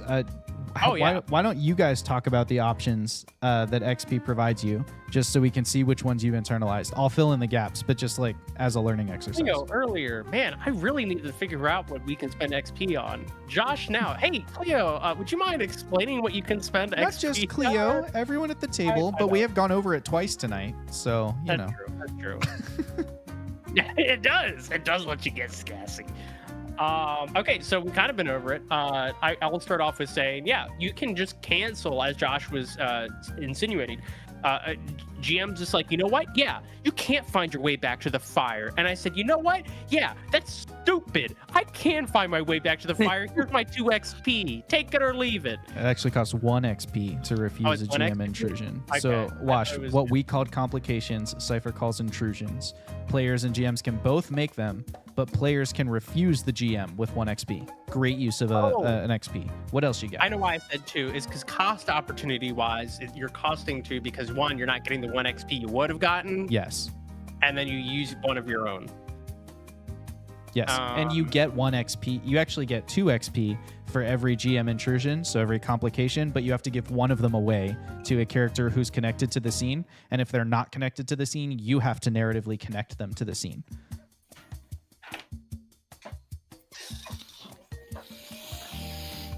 Wash, it keeps the players from optimizing the fun out of the game because there are a million things they can do with their XP, and refusing a GM intrusion is not the best one. Oh, yeah. Well, it depends on the intrusion, but generally, yes. Honestly, it incentivizes you to want to take the GM intrusion if you're optimizing. Because that's like the main way better you use get the XP. resources. Yeah. Yeah, that and character arcs, but we didn't have any in our test plot because it was 1 session. I'm thinking about it in my head of like when you're getting like quests in a game and it's just like, hey, this is a really hard quest, but here's your reward. And you're just like, man, the only reason I'd reject this is if I know I cannot complete this or it's going to devastate me, right? And I feel like that's the time when you would spend that XP in this Cypher system is just like, okay, this GM intrusion will mess us up or I'm just not prepared to deal with it. Then I take the L. Right? Rejecting the GM intrusion is taking the L. I'm not getting a W out of that. That's not a W situation. All right? That's not going on the Pogger report. Okay? Wash, you wouldn't be able to spend 1 XP to survive a 1 mile fall and skip the dungeon because that's not a complication. That's an encounter. That's a scene that you're in. That's a task you need to succeed on. That was a GM player-created task. Yeah, a GM intrusion is a complication. So we're talking about things like when you're climbing and I say, oh, you slip and a potion falls out of your pack. Whatever the first potion in your inventory is, cross it off. That's the kind of thing that you could refuse with an XP. But you can also use XP to gain relevant skills to an area or a circumstance. The example I used earlier, I don't know if you were here or not, so sorry if this is a repeat, but like you can spend an XP to, you can spend 2 XP to gain a short-term or a local skill, ability or equipment. And the example was you might be trying to break into a bank vault and you know the bank's got all locks on all their fences and you've got limited time to get through all the different locks. You could spend 2 XP and say, yeah, but luckily I used to work for the firm that made these locks and I have a leftover master key from when I worked there. It's only going to work this time. It's local to right now because once you break in, they're going to be like, somebody broke into all our locks. Let's change them all. And they'll change them to something else. But right then, it's better than being able to have advantage or something because you're still rolling and leaving it up to chance. So you can spend 2 XP to do that. You can spend 3 XP to gain a long-term asset, such as an NPC contact in an area. You show up into town and, Fox says, oh, yeah, I know this gambler from way back when. 3 XP. Boom, I have a long-term contact who's in the town. Every time you come back to that town, that NPC is there. Holy snaps. Yeah. Sorry. I'm like reading that and it's just like, just get a home. Yes. Get a job. Yeah, it also is like getting a home, title or job, wealth. Now, the trick to these is they must be connected to the story. So you have to be able to justify, based on your character's backstory and their actions since the adventure began, what they are. But as long as you can tie it into the narrative so you don't break the story, you can just do the thing. So they're like oceans on steroids. Those short-term or local skills, that could totally be the same as Gunnar saying, yeah, the day before I buried mines in the ground over there because we were preparing for an attack all day long and we only played, an hour of it at the table. I absolutely had time to go and bury mines over there. Would you consider that a long-term asset? I feel like that would be a short-term asset. I would. In that particular... Okay. Sorry, yeah, I wasn't saying specifically how many XP to spend. I was just talking about using the gains as oceans.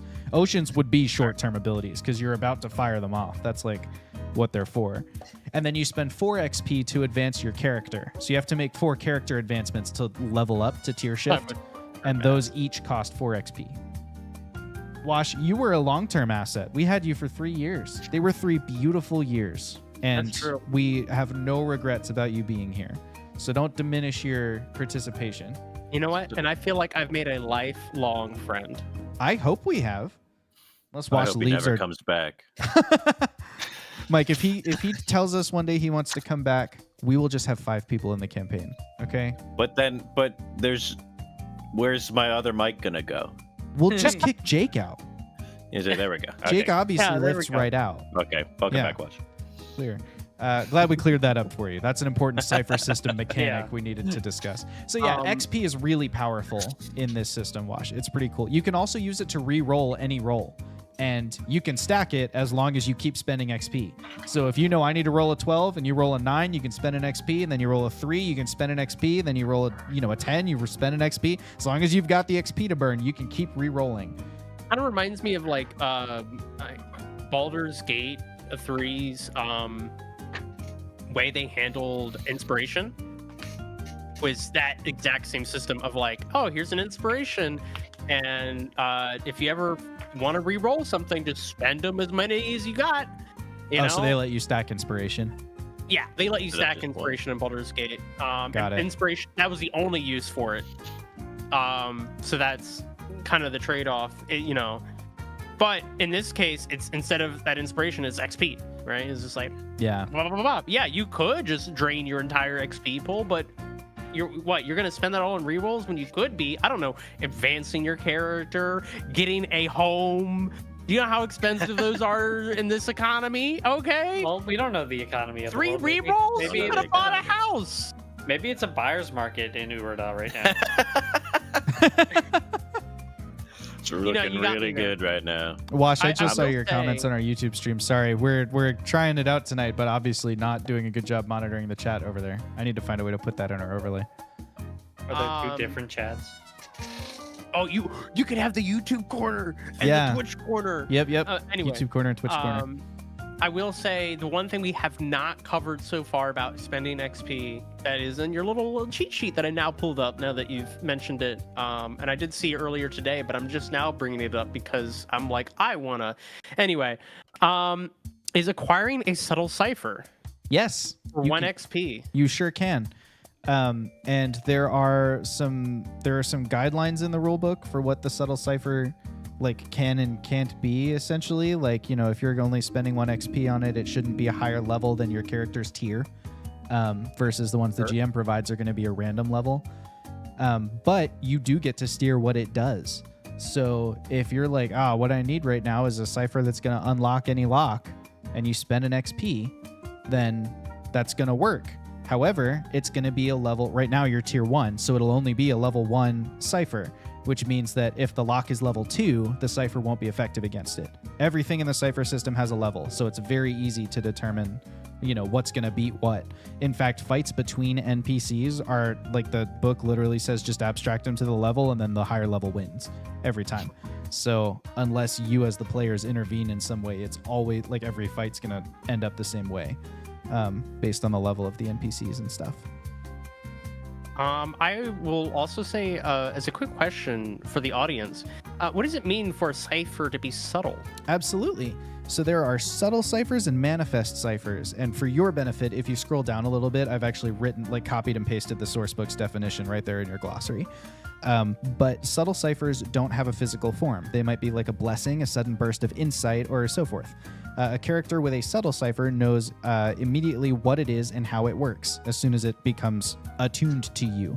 The ciphers that you encountered in our example adventure would be subtle ciphers, because even though you had to go and grab them, once you had it, you knew exactly what it was and how it worked. Trevor's character knew how bright the light was, how long the light lasted, all that kind of stuff. A manifest cipher has a physical form. In the Urada, or in the Darkening adventure, whatever we're going to call that story. We need a name for that story. Anyway, in that story, ciphers were manifest ciphers. It was a thing with a physical form and a method of activation. A character with a manifest cipher is not guaranteed to know exactly how it works or what it does. With the exception of their visual flavor, the two kinds of cipher are the same. So they're still consumable. They're still one-time use abilities. They still have a level. The level determines how much things they can affect or how long they last or whatever. But a manifest cipher is a thing you hold, and a subtle cipher is a thing that is part of you. You can even have the same effect as both kinds of cipher. So like one character might gain an intuitive understanding of the city layout just by looking at how its town square is designed. That would be a subtle cipher. While another character might stumble across a city engineer's map. That's a manifest cipher, but the result is the same. Now those are obviously not very magical flavored, but the example in the book I think was just being system agnostic. Sure. In your circumstance, it might be that one of you receives a vision from your deity. That would be a subtle cipher, while the other one stumbles across like an arcane solution to a problem. That might be a manifest cipher. Maybe you come across like a magical item or something like that. Sure. So there's also, just because it's kind of part of the same conversation, there are artifacts. Artifacts are more powerful than equipment, but they can't be purchased from just anywhere, and they are the closest analog to a magical item in D&D. And an artifact, the difference is that because it is more powerful, does more things, and persists, like, an artifact is a repeatable effect. It's not consumed all at once. Artifacts have a rate of depletion. All artifacts expire eventually.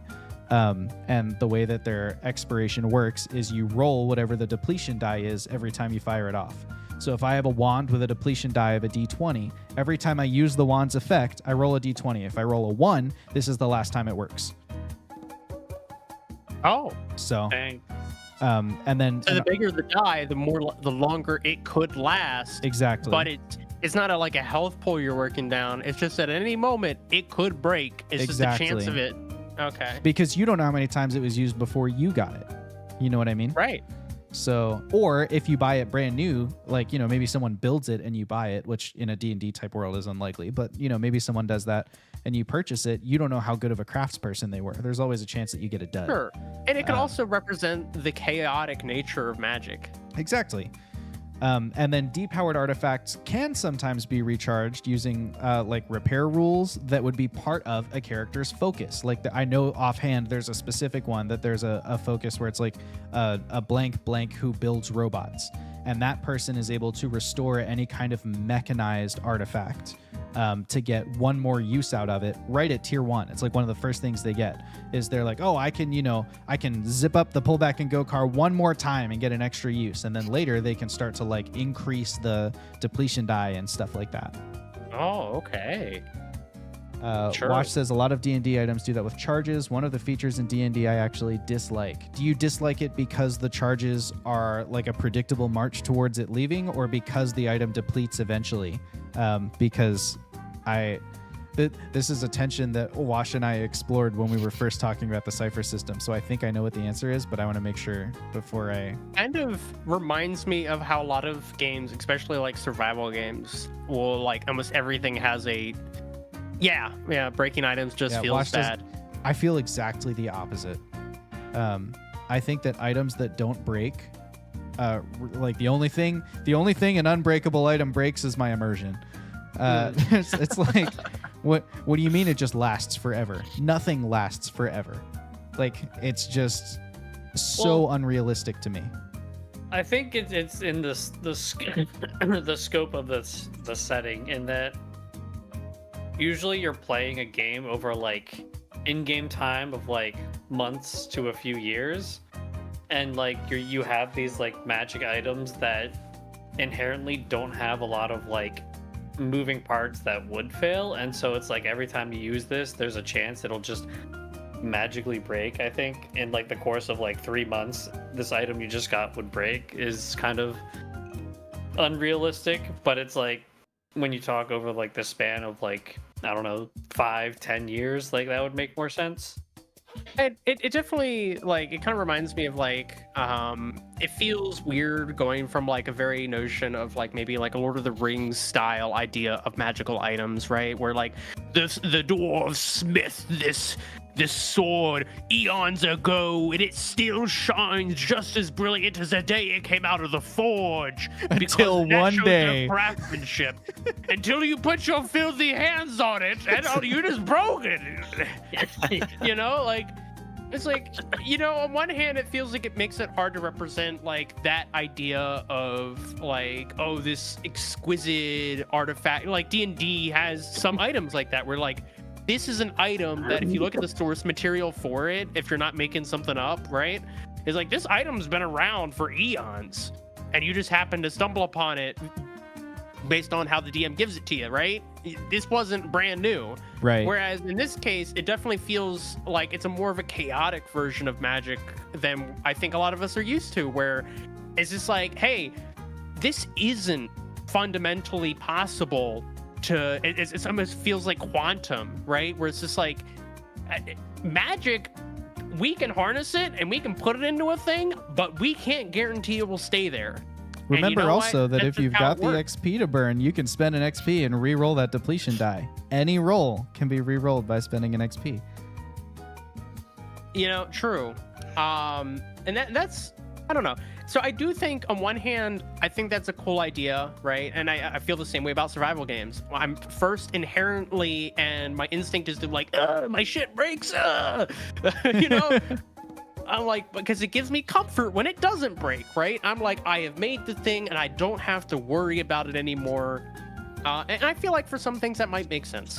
But for like this, it definitely makes a lot of sense to push you to be like, you can't rely on this forever. This is a resource, not a, you know, another Yeah. brick to permanent add to your upgrade. collection, not another brick to the wall. This is a coin to spend.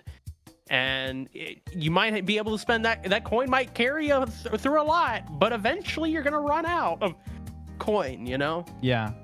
And also like artifacts are not the same as equipment. So like Wash is just over here making jokes, but all of Wash's jokes aren't quite lined up the way that I think he thinks they are, because equipment does not have a depletion burn. die.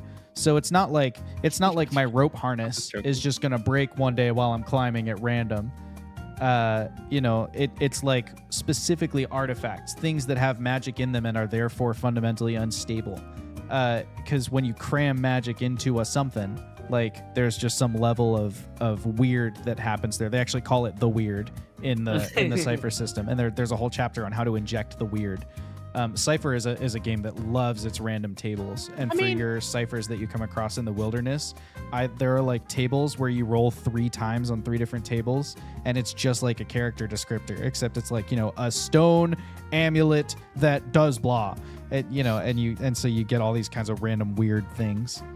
It kind of reminds me of like how life works and how you go from being young and like imagining like even to your own body, you're like, I'm invincible, right? And as you grow older, you realize like everything has a date, right? So like when you're This young, got really like, dark. sorry, no, well, I just mean like when you're young, I don't know about y'all, but like your first instinct, like this is our car, right? This is a permanent Yeah, I see fixture what you in the mean. family, and it will never change. And then you get older, and perhaps maybe because something had to happen to the car, or maybe as you just get older, you realize like, no, this is, it may last a long time, and it may be very useful, but like, it wears and tears every use, every time you drive it, you know, and it Yeah. requires maintenance. It has a date. And one of these days, like a simple thing you could do could be the last straw that all of a sudden your transmission fails. Yeah. And if you abuse it, it's gonna fail a lot faster, which I think in the Cypher system would be the equivalent of just like rapid using a thing, right? Like, it's just like, and it's just like, yeah, this sword was meant to be like the magic ability within it used maybe like once a battle. You're just burning right through it, you know? Yeah. Like, Get a necklace of fireballs. Use every fireball immediately. yeah, like, so it's definitely a thing it makes you realize, like, you know, like, yeah, everything wears, even if it's simple. And like a knife, right? You're just like, a kid's version of it is like, yeah, here's a sharp knife and we'll have this forever. It also But then puts, like you're taught that like, oh, well, you need to sharpen it, you know, the more you use it, the more it dulls. And yeah, sorry. It also puts a lot more emphasis on exploration, which is, I think, where D&D serves the weakest. I think D&D is like centered around combat, has some good role play, kind of sucks at exploration. It's like, we're going to skip the wilderness part to the next time we're doing something cool. But if you're looking for artifacts and ciphers and stuff, there's so much incentive to like, hey, I'm going to go see the world, and that's going to be a useful part of the game. It's not like I'm grinding for XP. It's like, you know, I'm just going to explore a little bit, see what I find, you know, gives it a little bit more. I think I will contest. I think that's more on the DM to set up an environment that is encouraged the players to explore in D&D. Maybe like there aren't enough tools to like allow a DM to do that well, but I think that's kind of more on the DM to set up the world in a way that is meant to be explored. Yeah, and I could agree with that, and I think in general you can force any game into any game system. I think the Cypher system incentivizes it in the rules instead of you having to like, I want to try and create, like we did with almost everything about our D&D game was homebrew. Everything. I did that anonymous survey of you guys and asked what your favorite things about the game were, and all of them were homebrew things that we added that aren't part of D&D but are part of the Cypher system. People liked the ciphers, and people liked complications, and you know, all that stuff is like how the Cypher system works. And Oceans. Oceans. Yep. So it's not that you can't do it in D&D, but like you said, you have to work really hard to set up a D&D game where it's worth it to explore, because you get all your XP from combat if it's XP based, and if it's not, it's milestone based leveling. So there's never a level up or a power incentive to explore. You're going to get your magic items anyway, because the DM had to like spend so much time figuring out exactly how they work and what the puzzles are that protect them. It's not like if you skip the room, they're just going to put the magic item in a different room. Versus in the Cypher system, it's like, I'm just going to roll up new ciphers every time you go exploring. So the potential for me to discover things is just as high as the potential for you to discover things. So it's like there's a little bit more incentive in there to explore. This has been a great talk. I think so too. There's been a lot of interesting exploration here. There are like 10 minutes left in our stream tonight, 10, 15 minutes, something like that. We don't have to use them, but if you want to, I can read you the 10 truths of the world for our actual adventure, which is part of like the session 0 worksheet, and just give you a little bit of context there before we end, if you're interested in that. And I feel bad that Jake isn't here to hear them, but on the other hand, let's hear them. What do you think, Mike and Trevor? Would you rather stop, or do you want to explore a little bit of that? The dog I'm sitting is getting antsy, and I think he might need to. Yeah, that might be our limiting factor. Sure. It's funny because as you said that, his barking suddenly started coming through the mic. Yeah. So we haven't heard him most of the night, and then you were like, the dog I'm sitting, and it was like, woof, woof, woof. Yeah. he mostly, like, there were a few times he was barking, or I had to like make sure he was okay, but I think we're at that point now. Okay. Well, then I'll just send it to you all in Discord, and we'll talk about it next week at session 0. Sounds good. Ooh. But until then, from all of us here at the Winged Badger Tavern, Wash, you want to put it in the chat? You want to do one more for old time's sake? You want to hit him with it? Let's go. Tell him about during notification. Wash has the animated one. Let's see it. Let's see it. Wash has actually closed the stream in the last like 2 minutes. He's gone. We're just here waiting for a GG and a GN that will never come. You know, it could be the stream delay. We gotta keep the stream up until he says it. It's like a subathon except in reverse. If that means we have to stay up for 7 days straight. Yeah, well, in that case, I'll go ahead and start reading you the 10 truths of the world. I'm just kidding. I think Wash might actually be gone. So from all of us here at the Winged Badger Tavern, GG's and GN.